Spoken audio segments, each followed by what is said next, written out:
The sound hit me like a physical force. 60,000 voices, all screaming the same word over and over again. My name. Amanda. Amanda. Amanda. 6 months earlier. I couldn't even get the equipment manager to remember I existed. Now I stood at center court, trembling as an entire arena lost their minds because of what I'd just done. I'd love to know which corner of the globe you're watching from. And if this story speaks to you, make sure to subscribe. Tomorrow's video is one you absolutely can't miss. But this story doesn't start with glory. It starts with a mop bucket and the worst humiliation of my life. The gymnasium at Riverside Community College smelled like sweat, rubber, and broken dreams. At 5:47 a.m., I was already there, pushing my cart of cleaning supplies across the polished hardwood floor, where the women's basketball team would practice in 3 hours. The squeak of my wheels echoed through the empty space, a lonely sound that had become the soundtrack to my mornings for the past 8 months. Amanda Chen, that was me. 22 years old, associate degree in communications that felt more worthless by the day, and chief custodial assistant for the athletic department. The fancy title meant I cleaned toilets, mopped floors, and tried to become invisible whenever the real athletes showed up. I'd played basketball once. Back at Jefferson High School, I was decent enough to make varsity as a sophomore. Not great, but decent. Coach Martinez used to say I had court vision, whatever that meant. My jump shot was reliable from 15 feet, and I could handle the ball without looking like I was wrestling a live snake. Senior year, I even averaged 12 points and 6 assists per game. Not scholarship material, but respectable. Then came the injury. Torn ACL during the district semifinals. Surgery. Physical therapy. Recovery. By the time I was cleared to play again, I'd missed my chance at any college programs. The smaller schools had already filled their rosters, and nobody was interested in a guard with a surgically repaired knee and a 6-month gap in competitive play. So here I was, wiping down bleachers at 6 a.m. while dreaming about what might have been.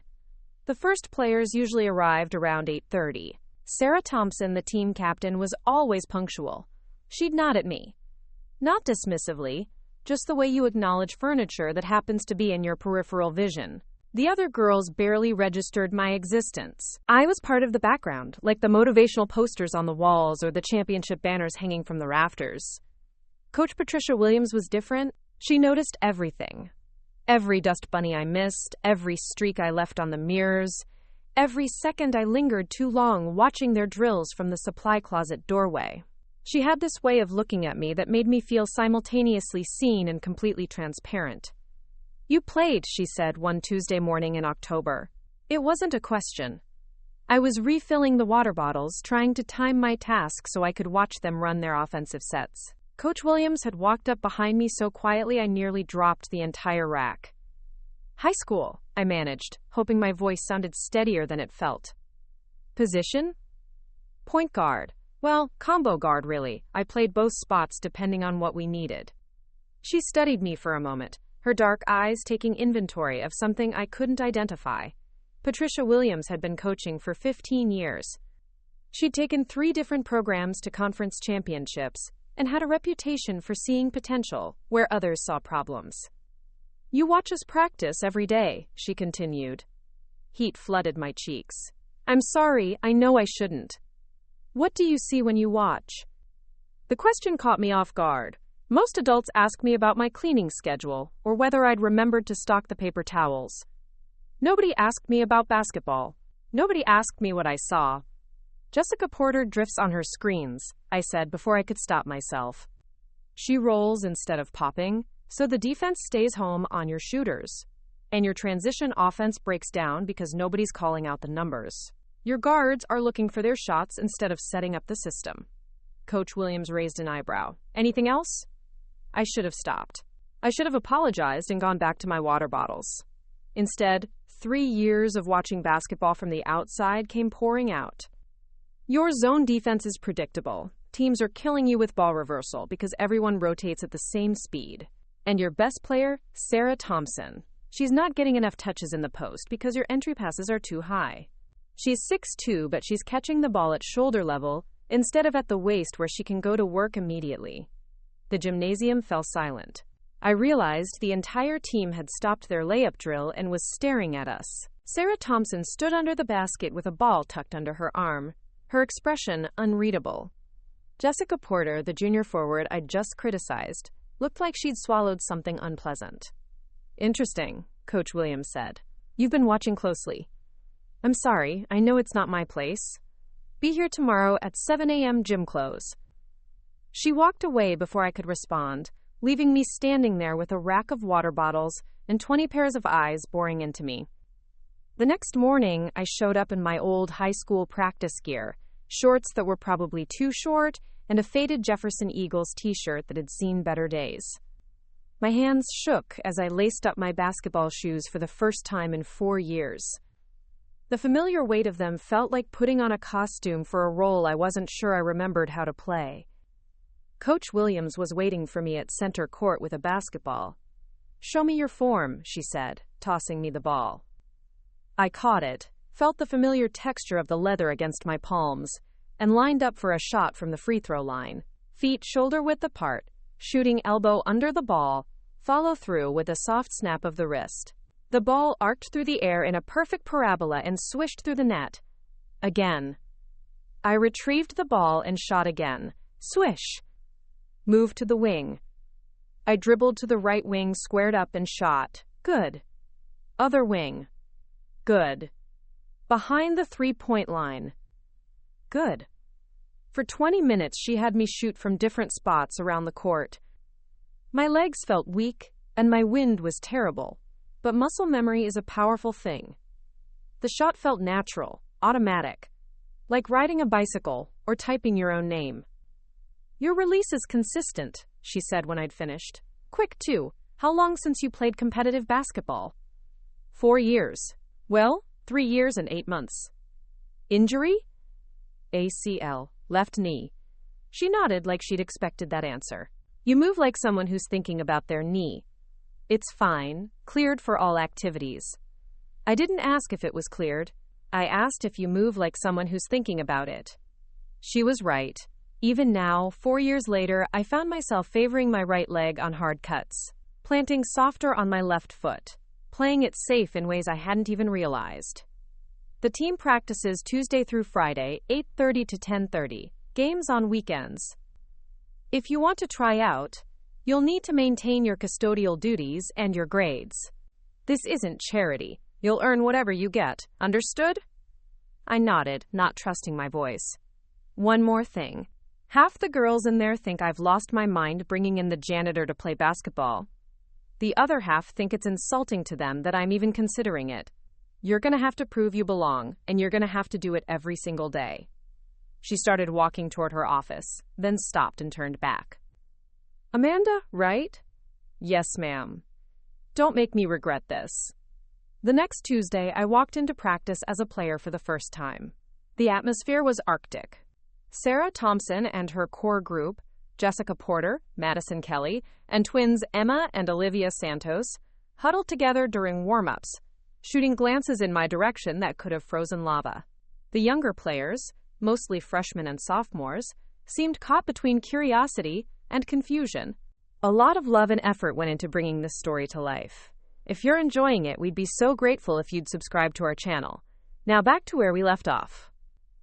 "All right, ladies," Coach Williams called out. "We've got a new face joining us, Amanda Chen. Some of you know her from around the building. She's going to be practicing with us, and we'll see how things develop."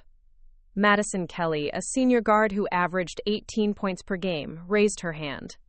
"Coach, with all due respect, don't we have enough guards already?" "We have enough guards who make the same mistakes every day," Coach Williams replied evenly. "Maybe we need someone who sees things differently." The first drill was a simple 3-man weave. I found myself in line behind Emma Santos, one of the twins. She was about 5'8", lean and quick, with the kind of natural athleticism that made basketball look effortless. As we ran the drill, I tried to match her intensity, but my timing was off. My passes were accurate but slow. My cuts were in the right places, but my steps felt heavy. "Hustle, Chen," Coach Williams barked. "This isn't rec league." I pushed harder, forcing my legs to move faster than they wanted to go. My lungs burned and sweat stung my eyes, but I kept pace with the drill. When Emma hit me with a particularly hard pass, I caught it cleanly and fired it to Olivia without hesitation. A small thing, but I saw Coach Williams nod slightly from the sideline. The real test came during scrimmage. Coach Williams divided us into 2 teams, shirts versus skins. I ended up on skins with 4 other players, 2 freshmen, a sophomore, and Jessica Porter, who looked about as thrilled as someone getting a root canal. Sarah Thompson was on shirts. She took the opening tip and immediately called for the ball in the post. Madison Kelly fed her with a perfect entry pass. Not too high, like I'd mentioned to Coach Williams, and Sarah scored easily over our sophomore center. "Come on!" Jessica Porter clapped her hands. "We can't let them get easy buckets." On offense, I brought the ball up court slowly, trying to read the defense and see what was available. Sarah Thompson picked me up at half court, using her length to pressure the ball. She was strong and smart, staying low and forcing me toward the sideline. I saw Jessica Porter calling for the ball on the right wing, but her defender was playing the pass lane. Emma Santos was open in the corner, but the pass would have to thread between 2 defenders. The freshman center, Riley Martinez, was sealing her defender in the post, but she was only about 6 feet tall and would have trouble finishing over Sarah's teammates. Time was running out on the shot clock. I had to make a decision. I drove hard to my right, selling the move with my eyes and shoulders. Sarah Thompson shifted to cut off my path to the basket, opening up just enough space for what I needed to do. At the last second, I crossed the ball behind my back to my left hand and stepped back behind the 3-point line. The shot felt good the moment it left my fingers. Sarah Thompson recovered quickly and got a hand up, but I'd already released the ball. It sailed over her outstretched arm and dropped through the net with a satisfying swish. The gym fell silent for a beat. Then Coach Williams blew her whistle. "That's how you create your own shot," she called out. "Good recognition, Amanda." I jogged back on defense, trying to keep my expression neutral, but inside I was soaring. For the first time in 4 years, I felt like a basketball player again. The next 3 weeks felt like basketball boot camp, designed by someone who wanted to break me. Coach Williams pushed harder than any coach I'd ever played for, and the team made it clear that earning their respect would require more than a few lucky shots during scrimmage. My day started at 5 a.m. with custodial duties, then weights at 7, practice at 8:30, classes until 3, study hall until 5, and individual shooting sessions until the gym closed at 9. By the time I collapsed into bed each night, every muscle in my body screamed in protest. The physical conditioning was brutal, but the mental warfare was worse. Madison Kelly had perfected the art of subtle sabotage. She'd throw passes just hard enough that catching them cleanly required extra effort. During defensive drills, she'd set picks that were technically legal but designed to send a message. In the locker room, conversations would stop when I entered and resume after I left. "Maybe custodial really is your calling," she said one Thursday after I'd turned the ball over 3 times in the first 10 minutes of practice. "Some people are meant to clean up messes, not make plays." Sarah Thompson never said anything directly, but her silence spoke volumes. She was the team captain, and her attitude set the tone for everyone else. When she ignored my suggestions during film sessions or looked through me during team huddles, the message was clear: I didn't belong. The only person who seemed genuinely interested in my success was Riley Martinez, the freshman center I'd noticed during that first scrimmage. She was from a small town in Texas, barely 18 years old and homesick enough that she called her parents every night after practice. "Don't let them get to you," she said one evening as we stayed after practice to work on our shooting. "Madison's just scared you're going to take her spot." "I'm not trying to take anyone's spot. I'm just trying to prove I can help the team." Riley grabbed a rebound and passed it back to me. "That's what scares her. Coach Williams doesn't keep people around unless they can help the team." Madison's been the starting point guard for 2 years, but she's been making the same mistakes for 2 years too. She was right about Madison's mistakes. Despite her scoring average, she was a selfish player who forced shots and played hero ball when the team needed ball movement. Her assist-to-turnover ratio was barely positive, and she had a tendency to disappear in crucial moments of close games. But recognizing the problem and solving it were 2 different things. I was still the outsider, still fighting for every minute of respect, still wondering if Coach Williams had made a mistake giving me this chance. The breakthrough came during our scrimmage against the men's junior varsity team. It was a Wednesday practice in early November, and Coach Williams had arranged the scrimmage to give us a different look before our season opener. The JV guys were younger, but bigger, faster, and stronger than most of the teams we'd faced during the regular season.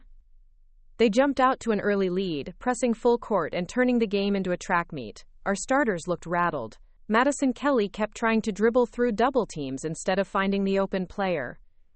Sarah Thompson was getting frustrated with the physical play in the post. The energy in the gym shifted from competitive to desperate. Coach Williams called timeout with us down 28-19. "We're playing their game instead of our game," she said, her voice cutting through the nervous chatter. "They want to run and gun. They want to turn this into a playground game. What do we do when teams try to speed us up?" "Slow it down," Emma Santos answered. "Control the tempo." "Right. So why are we jacking up shots 5 seconds into the shot clock? Why are we trying to match their pace?"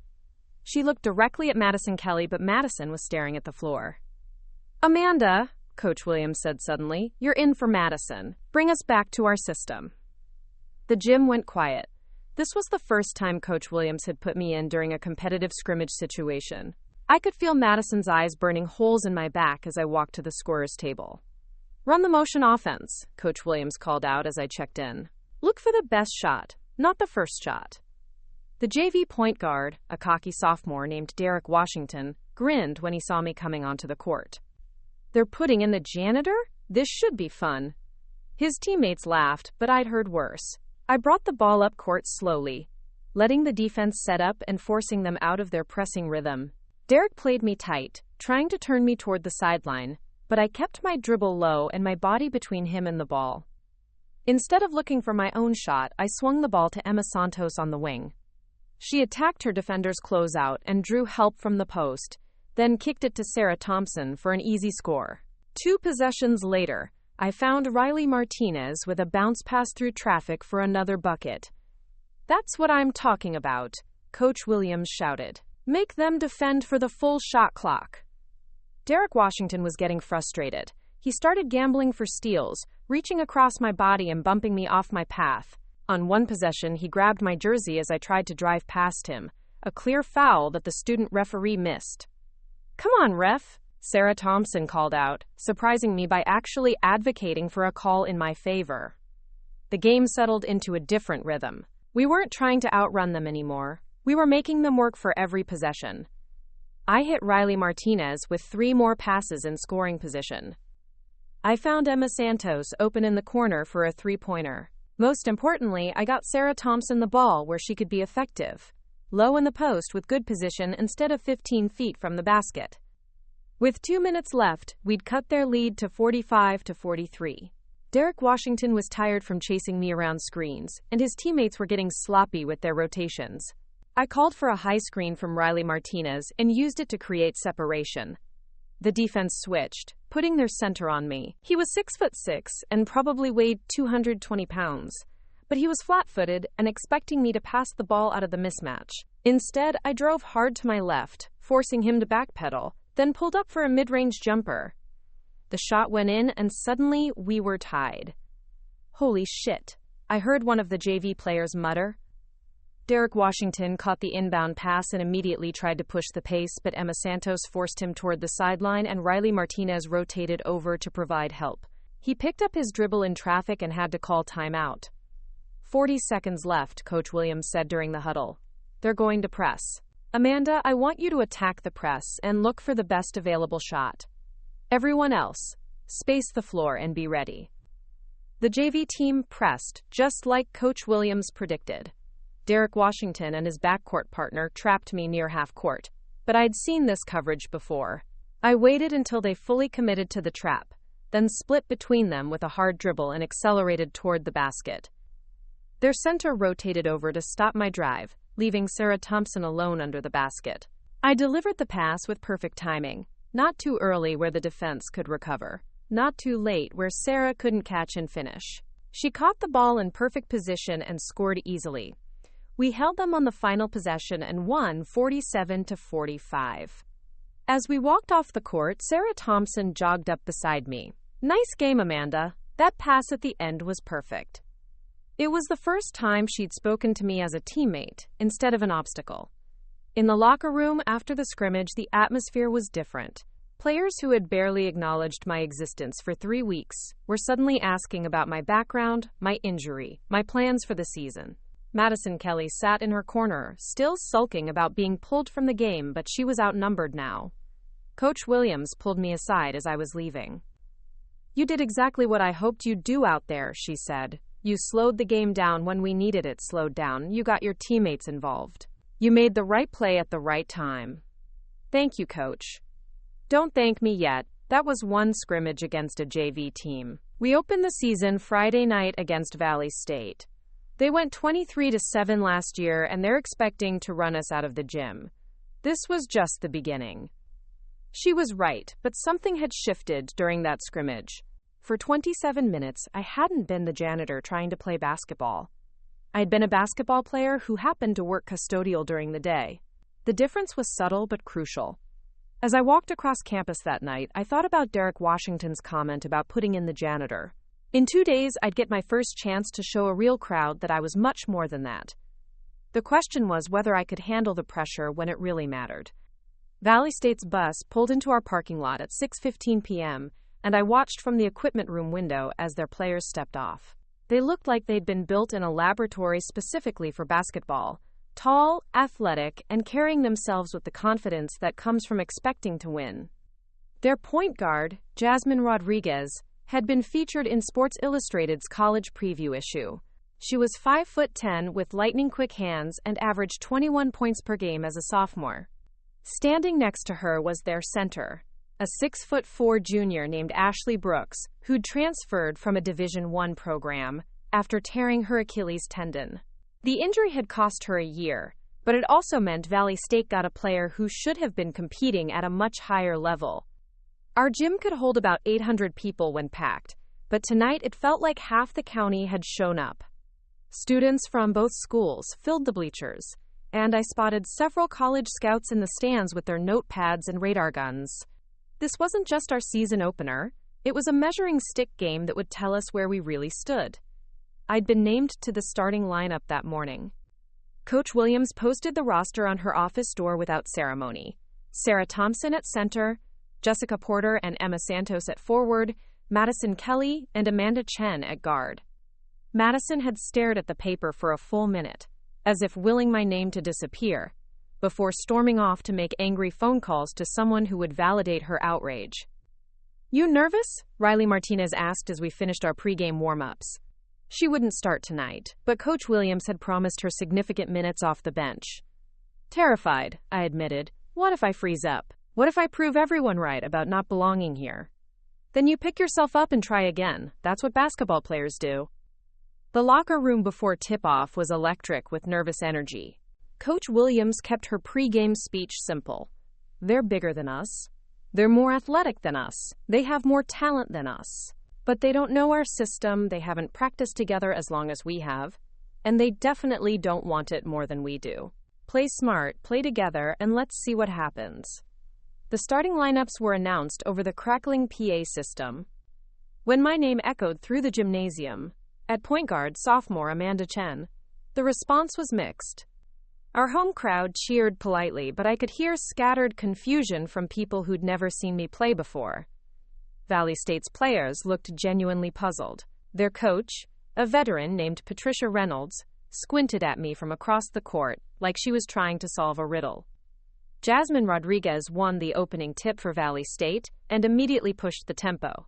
She brought the ball up court with the kind of speed and control that made it look effortless, sizing up our defense and probing for weaknesses. I stayed low in my defensive stance, trying to pressure the ball without getting burned by her first step. She attacked immediately, driving hard to her right and forcing me to recover quickly. I stayed in front of her, sliding my feet and keeping my hands active, but she was clearly testing my lateral quickness. When Sarah Thompson rotated over to provide help, Jasmine whipped a no-look pass to Ashley Brooks for an easy score. Valley State led 2-0, and their crowd erupted like they'd just witnessed a highlight reel play. On offense, I brought the ball up slowly, trying to settle our nerves and get us into our half-court sets. Valley State pressured full court, but not aggressively. They were more interested in making us work for clean looks than enforcing turnovers. I swung the ball to Madison Kelly on the wing, and she immediately looked for her own shot instead of continuing the ball movement. Her contested three-pointer clanged off the rim, and Ashley Brooks secured the rebound for Valley State. "Move the ball," Coach Williams shouted from the sideline. "Make them guard for the full shot clock." The first quarter was a nightmare. Valley State's athleticism disrupted every offensive set we tried to run.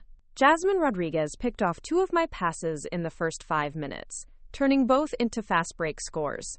Ashley Brooks dominated the paint, scoring over Sarah Thompson with ease and grabbing rebounds that should have been ours.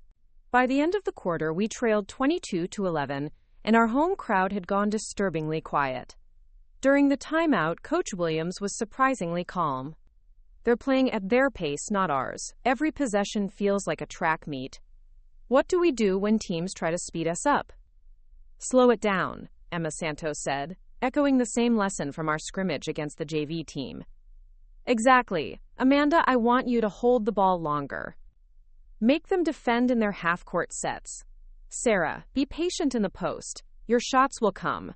Madison, stop hunting for threes and find the open player." The second quarter started better. I held the ball at the top of the key, forcing Valley State to match our tempo instead of dictating their own. When Jasmine Rodriguez pressured me, I used screens from Sarah Thompson to create separation.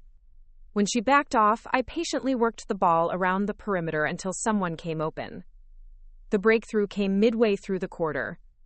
Valley State had been switching their screens, putting bigger defenders on me in the post.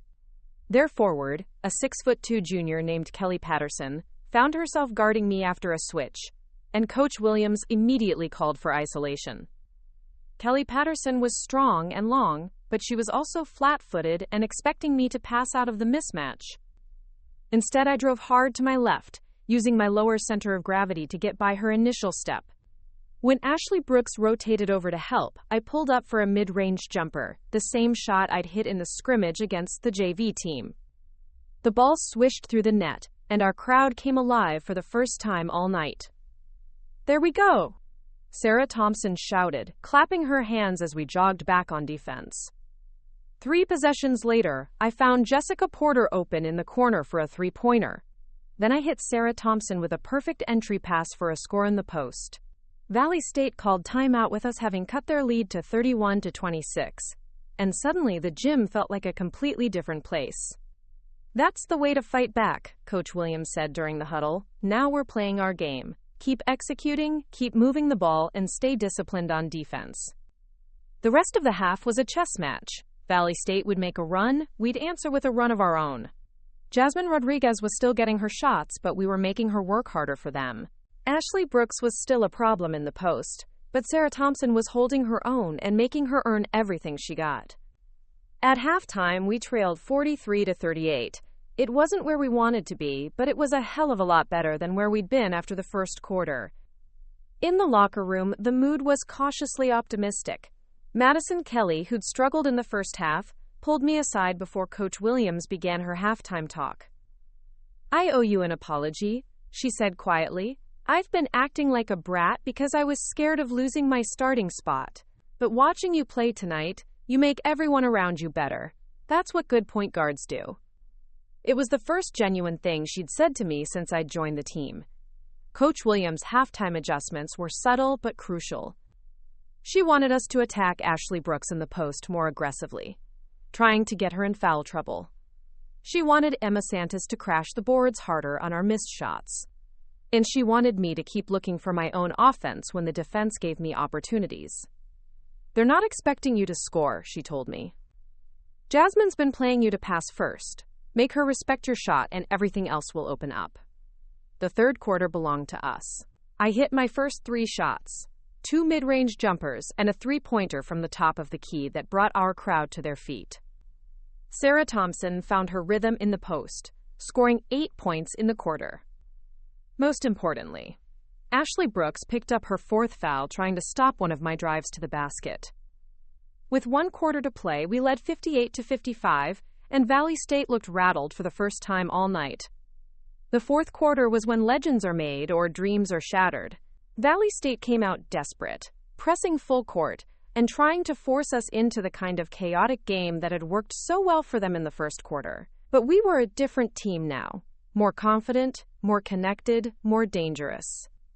When Jasmine Rodriguez trapped me at half court, I split the defense and found Emma Santos for a wide-open three. When they doubled Sarah Thompson in the post, she kicked it out to Madison Kelly for another score. We were moving the ball like we'd been playing together for years instead of months. With 3 minutes left, we led 71-68, and I could feel something magical building in the gym. Our crowd was on their feet for every possession, and even the Valley State fans seemed impressed by the fight we were showing. That's when Jasmine Rodriguez reminded everyone why she'd been featured in Sports Illustrated. She hit back-to-back three-pointers in the final 2 minutes, tying the game at 74-74 with 30 seconds left. Coach Williams called our final timeout. "This is what we've worked for," she said, her voice cutting through the crowd noise. "This is why we practice until 9 p.m. This is why we run conditioning drills until we want to puke. One possession. Win or go home. Who wants it more?" I looked around at my teammates. Sarah Thompson, who'd finally started to accept me. Madison Kelly, who'd swallowed her pride and become an ally. Emma Santos, Jessica Porter, and Riley Martinez, who'd watched this entire journey unfold. We'd gone from strangers to a team, and now we had 30 seconds to prove it mattered. "Amanda's got the ball," Coach Williams said. "Everyone else, trust your reads and be ready to make a play." As we broke the huddle, the crowd noise was deafening. This was it. The moment that would define not just the game, but everything I'd worked for since walking into this gym as a custodian with dreams of being something more. The inbound pass came to me with 29 seconds on the clock. The gym was so loud I couldn't hear my own thoughts, but my hands were steady as I caught the ball and began dribbling up court. Valley State had decided not to press, instead setting up their defense and daring us to execute in the half court with everything on the line. Jasmine Rodriguez picked me up at the three-point line, her eyes locked on mine with the intensity of someone who'd been in this situation before. She was crouched low, hands active, ready to react to whatever I tried to do. Behind her, Valley State's defense was locked in, switching every screen and helping on every drive. 22 seconds. I called for a high screen from Sarah Thompson, but Valley State switched it immediately, putting Ashley Brooks on me. Coach Williams had prepared us for this. They wanted to force me into a mismatch and make me shoot over their biggest defender. 18 seconds. I drove hard to my right, forcing Ashley to backpedal toward the basket. She was bigger and stronger, but I was quicker, and more importantly, I was thinking 2 steps ahead. As soon as she committed to stopping my drive, I pulled up from 15 feet and let it fly. The shot felt perfect, leaving my hands. The same smooth release I'd practiced 10,000 times alone in this gym. But Ashley Brooks got a piece of it, deflecting the ball just enough to send it spinning toward the rim with an awkward rotation. The ball hit the back iron and bounced high into the air. Time seemed suspended as both teams crashed the boards, bodies flying in every direction. Sarah Thompson and Ashley Brooks went up together, but Sarah had better position and managed to tip the ball toward the baseline. 8 seconds. Emma Santos grabbed the loose ball and immediately looked for an outlet pass. Valley State was scrambling to get back into their defensive sets, but we had numbers and momentum on our side. 5 seconds. Emma found Madison Kelly open on the wing. Madison caught the ball, squared up, and launched a three-pointer that would either send us to overtime or send us home with a devastating loss. The ball arced through the air as the buzzer sounded. 800 people held their breath as the shot reached its apex and began its descent toward the rim. Swish. The gymnasium exploded. Our bench stormed the court. The crowd rushed from the stands. And somewhere in the chaos, I found myself being lifted off the ground by Sarah Thompson and Jessica Porter. We'd done it, beaten a ranked team in our season opener with a walk-on point guard who'd been cleaning their locker rooms 6 months earlier. "That's what I'm talking about," Coach Williams shouted over the noise, pulling the entire team into a massive group hug. "That's what happens when you trust each other and play the right way." The post-game interviews were a blur.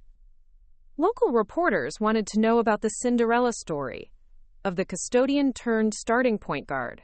Madison Kelly, who'd hit the game-winning shot, made sure to credit the entire team's effort and specifically mentioned my assist on the final play. Amanda's been the heart of this team since day one, she told Channel 7 News, conveniently forgetting the 3 weeks she'd spent trying to make my life miserable. She sees the game differently than anyone I've played with. That pass to set up the final shot was perfect. But the real validation came 3 days later, when I walked into the cafeteria for lunch. Instead of the usual awkward silence that followed me everywhere on campus, students started clapping. Just a few at first, then more, until half the cafeteria was applauding the girl who'd helped beat Valley State. "Yo, that's Amanda Chen," I heard someone say. "She dropped 15 points and 8 assists against Valley State." For the first time since enrolling at Riverside Community College, I felt like I belonged somewhere other than the supply closet.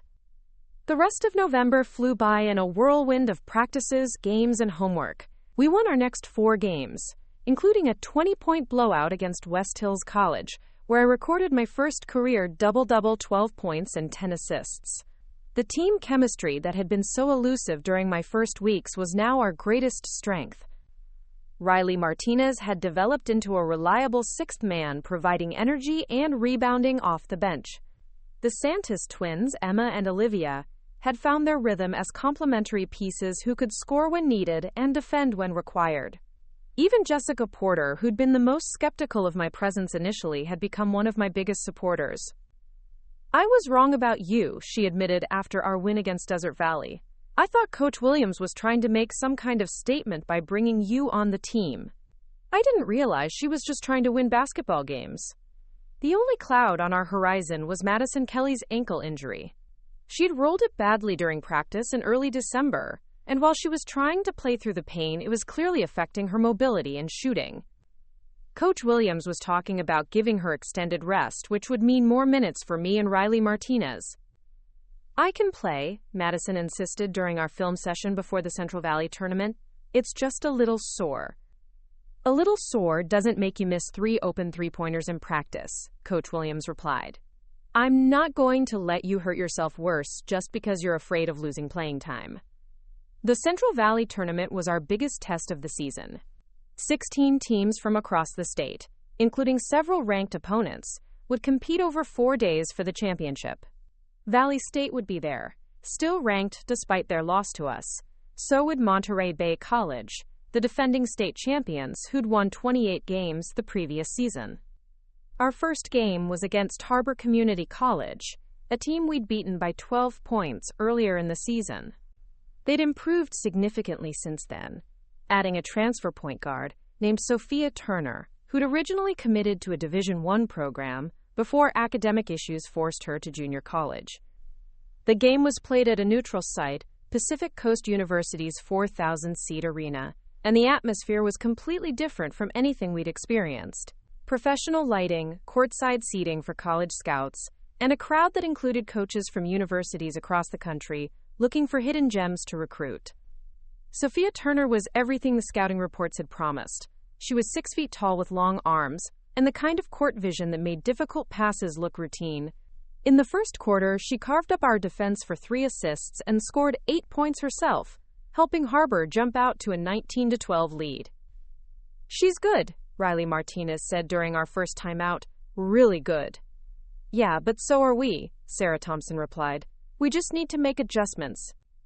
Coach Williams' adjustment was simple but effective. Switch everything on defense and force Harbor to beat us in isolation situations rather than with ball movement. Sophia Turner was talented, but she couldn't score on every possession, and her teammates weren't as reliable when they had to create their own shots. The strategy worked. We outscored Harbor 24-15 in the second quarter, taking a 36-34 lead into halftime. I'd found my rhythm against their pressure defense, hitting 3 mid-range jumpers and finding Sarah Thompson for 2 easy scores in the post. The second half was a different kind of chess match. Both teams were playing at a high level, but the pace had slowed considerably as fatigue set in. Every possession mattered. Every defensive stop was crucial. and every shot had the potential to swing momentum. With 8 minutes left in the game, Harbor led 58-55, and I could feel the weight of expectation pressing down on our entire team. This wasn't just about winning a tournament game. It was about proving that our success against Valley State hadn't been a fluke. That's when something clicked for me. Maybe it was the bright lights, maybe it was the college scouts in the stands, or maybe it was just the natural evolution of a player who'd been working toward this moment for months. But suddenly, the game slowed down in my mind. I could see every defensive rotation before it happened, anticipate every pass before it was thrown. I scored 8 points in the next 4 minutes. 2 3-pointers, a driving layup through traffic, and a pull-up jumper that brought our bench to their feet. More importantly, I found Emma Santos for a corner 3, and Sarah Thompson for a crucial score in the post, when Harbor tried to double-team me. With 30 seconds left, we led 71-68, and Harbor was forced to foul. I stepped to the free throw line with the game in my hands, the same free throw line where Coach Williams had first tested my shooting form months earlier. The first shot went in cleanly. The second one followed. Harbor got a quick three-pointer from Sophia Turner to cut our lead to 2, but Emma Santos hit her free throws on the other end to seal the victory. As we walked off the court, I noticed something that made my heart race. In the stands, wearing a University of California warm-up jacket, was assistant coach Jennifer Walsh. She was taking notes in a small notebook and talking to someone on her phone. Riley Martinez noticed her too. "Holy shit, Amanda, that's a Division I coach." "I know." "Do you think she was watching you?" "I don't know. Maybe." But deep down, I did know. For the first time in my life, I was playing basketball at a level that demanded serious attention. The girl who'd started the season cleaning basketball courts was now being scouted by universities that competed for national championships. The question was whether I was ready for what came next. Because in the tournament semifinals tomorrow, we'd face Monterey Bay College, the defending state champions who hadn't lost a game in 14 months. And their point guard, according to the tournament program, was a Division I transfer named Alex Rodriguez, who'd averaged 16 points and 9 assists at her previous school before transferring down to junior college for personal reasons. This was about to get a lot more interesting. The film session before our semifinal against Monterey Bay College was unlike anything we'd experienced all season. Coach Williams had stayed up until 3 a.m. breaking down game tape, and what she'd found was both impressive and terrifying. "They haven't lost in 14 months," she began, clicking through video clips on her laptop. 34 straight wins. They've beaten Division I teams in exhibition games. 3 of their starters have already signed letters of intent to 4-year universities. Quote, "The room was silent as we watched Alex Rodriguez dissect opposing defenses with surgical precision. She was 5'11" with the kind of basketball IQ that made her look like she was playing chess, while everyone else played checkers. In their quarterfinal victory the night before, she'd recorded 18 points, 12 assists, and 7 rebounds, while committing only 1 turnover. Their center, Maria Santos, transferred from UCLA after her freshman year. She's 6'5" and shoots 38% from three-point range. Their power forward, Kennedy Williams, was Pac-12 Freshman of the Year before academic issues forced her to junior college. This isn't just a good team. This is a collection of players who could compete at the highest level of college basketball. Jessica Porter raised her hand. "So what's our game plan? How do we beat a team like that?" Coach Williams smiled, but it wasn't a happy expression. "We play perfect basketball for 40 minutes. No turnovers, no defensive breakdowns, no mental mistakes. And even then, we're going to need some luck." The game was scheduled for 7 p.m. at Pacific Coast University's main arena. By 6:30, the building was completely packed. College scouts filled an entire section behind the scorer's table. Local media had sent their top reporters. Someone had even arranged for the game to be live-streamed on the conference's website. As we walked through our pre-game warm-ups, I tried to process the surreal nature of the moment. 6 months ago, I'd been mopping this same court as part of my custodial duties. Now I was preparing to start against the best junior college team in California with Division I coaches taking notes on every move I made. "You ready for this?" Sarah Thompson asked as we went through our shooting routine. "I think so. Are you?" "Hell no," she laughed. "But that's what makes it fun, right?" The starting lineups were announced to thunderous applause. When my name echoed through the arena, at point guard, sophomore Amanda Chen from Riverside Community College, the response was different than anything I'd experienced before. These weren't just polite hometown fans. This was a basketball-savvy crowd that had watched me play the night before and recognized what they'd seen. But the loudest ovation was reserved for Monterey Bay College. When Alex Rodriguez's name was called, she jogged to center court with the confidence of someone who'd never doubted her place in the world. She was exactly what I'd looked like watching from the outside. A legitimate college basketball player competing against people who were still figuring out if they belonged. The opening tip went to Monterey Bay, and Alex Rodriguez immediately went to work. She brought the ball up court with patience and precision, surveying our defense and identifying the matchups she wanted to exploit. When I pressured her at the three-point line, she used a simple hesitation dribble to create separation and found Maria Santos for an easy score in the post. 2 possessions later, she did it again. This time she drove past Madison Kelly, who was still favoring her injured ankle, and finished with a soft layup over Sarah Thompson's outstretched arm. Within 3 minutes, Monterey Bay led 8-2, and it looked like we were headed for a long night. But something unexpected happened during our first timeout. Instead of panic or frustration, I felt a strange sense of calm settling over me. We were supposed to lose this game. Everyone in the building expected us to lose this game. The pressure was entirely on Monterey Bay to maintain their winning streak and advance to the championship. They're good, I told Coach Williams during the huddle. But they're not unbeatable. Alex Rodriguez is playing at her pace, not ours. If we can slow the game down and force them into our half-court sets, we can stay competitive. What are you thinking?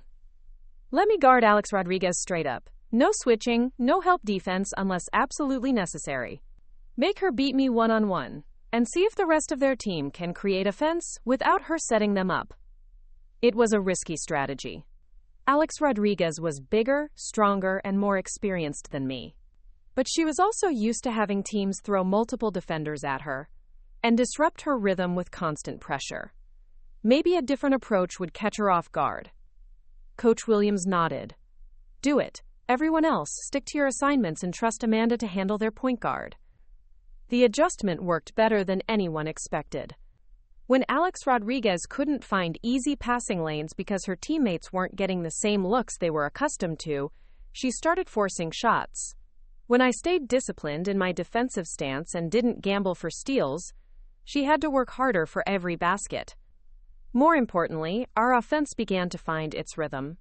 I hit 2 3-pointers in the second quarter, both off screens, set by Sarah Thompson. Emma Santos knocked down a corner 3 after a beautiful ball reversal sequence.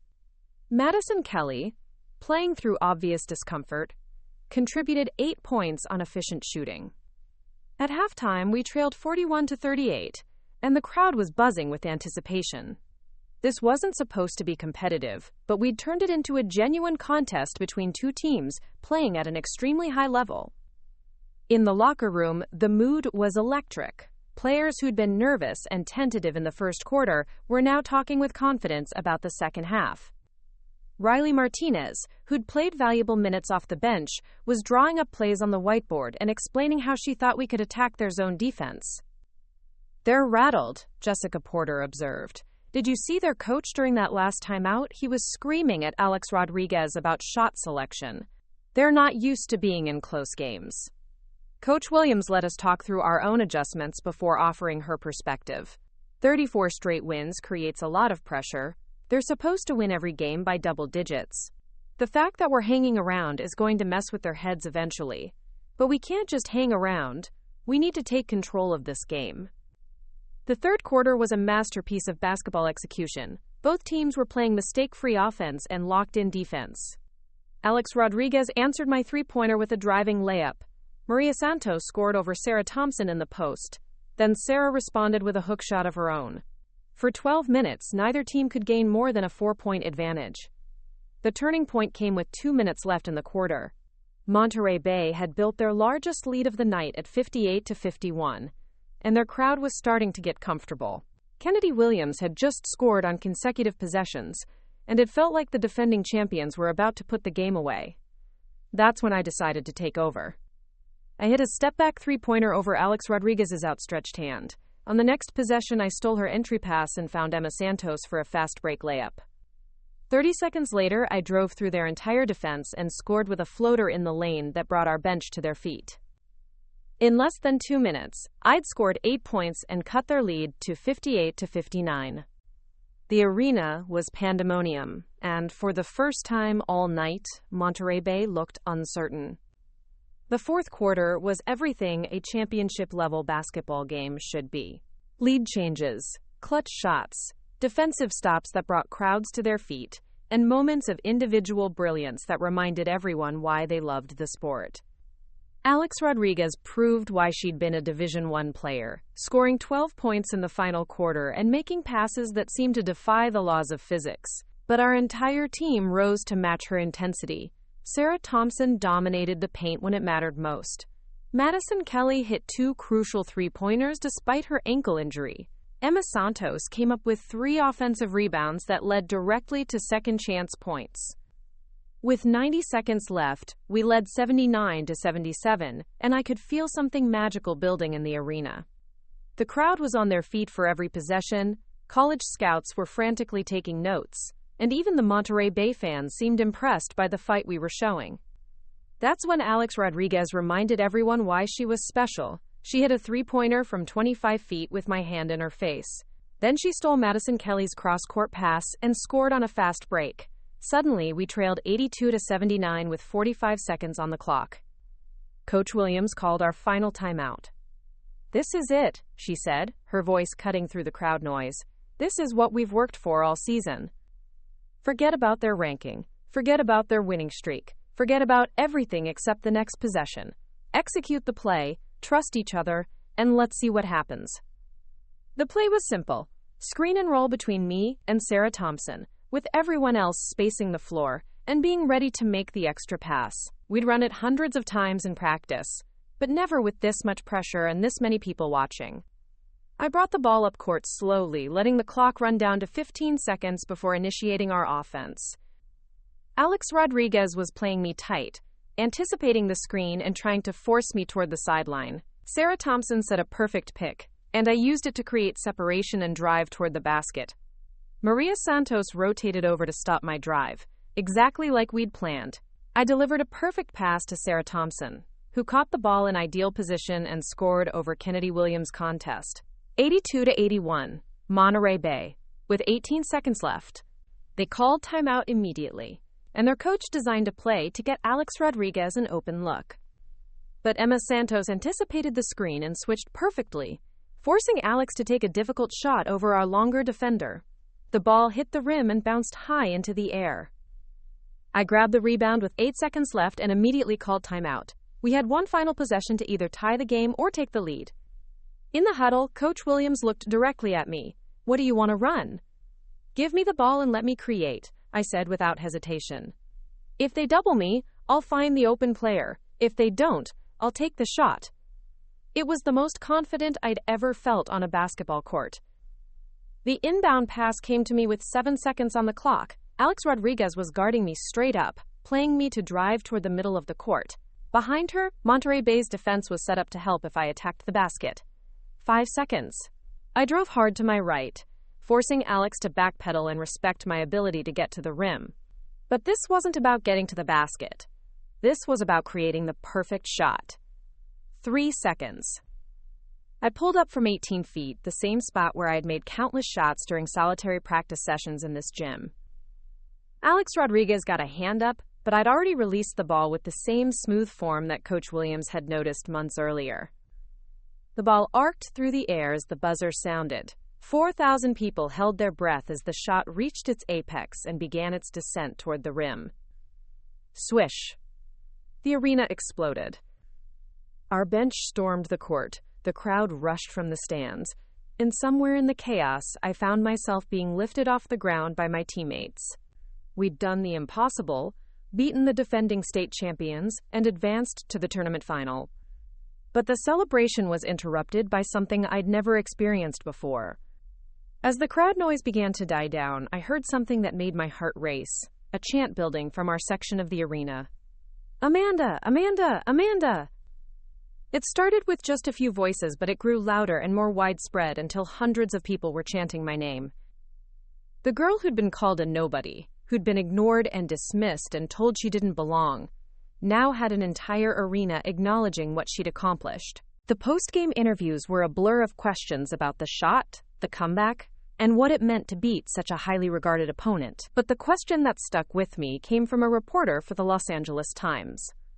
Amanda, 6 months ago, you were working as a custodian at this school. Now you're being recruited by Division I programs and leading upset victories against ranked opponents. How do you process that kind of transformation?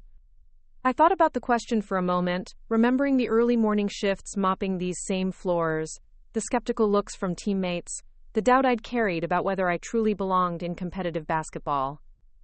I think everyone has moments in their life when they have to decide who they really are, I finally answered. For me, this whole experience has been about proving to myself that I'm more than other people's limitations. I'm more than their expectations. I'm more than the labels they put on me.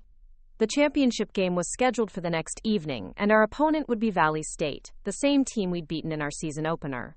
They'd advanced to the final with a convincing victory over Desert Mountain College, led by Jasmine Rodriguez's 28 points and 11 assists. It would be a rematch that nobody had expected, featuring two teams that had grown and evolved significantly since their first meeting. But more than that, it would be my chance to complete one of the most unlikely journeys in college basketball history. The next day, as I walked across campus toward the arena for our final preparation, students stopped me every few steps to wish me luck. Faculty members who'd never spoken to me before offered encouragement. Even the custodial staff, my former colleagues, gave me a standing ovation when I passed their break room. "This is unreal," Riley Martinez said as we entered the locker room. "I've never seen anything like this. The whole school is behind you." "Behind us," I corrected her. "This is a team sport." "Yeah, but you're the story everyone's talking about. The custodian who became a star. That's the kind of thing people remember forever." She was right, but it also felt like more pressure than any 19-year-old should have to carry. In a few hours, I'd be playing the biggest game of my life in front of the largest crowd I'd ever seen, with college coaches from across the country watching my every move. The question wasn't whether I was ready for the moment. The question was whether the moment was ready for what I'd become. As I laced up my shoes for the championship game, I thought about that conversation with Coach Williams months earlier when she'd asked me what I saw when I watched basketball. Back then, I'd been watching from the outside, analyzing other people's games and dreaming about opportunities that seemed impossibly far away. Now I was living inside that dream, and tomorrow night, 60,000 people would be chanting my name. But that's a story for another time. Tonight, there was still one more game to play. Looking for more? We've got 2 amazing stories ready for you right on screen. If this one touched you, these are absolutely worth your time. Click to watch them now. And hey, subscribe and hit that bell to never miss our latest uploads.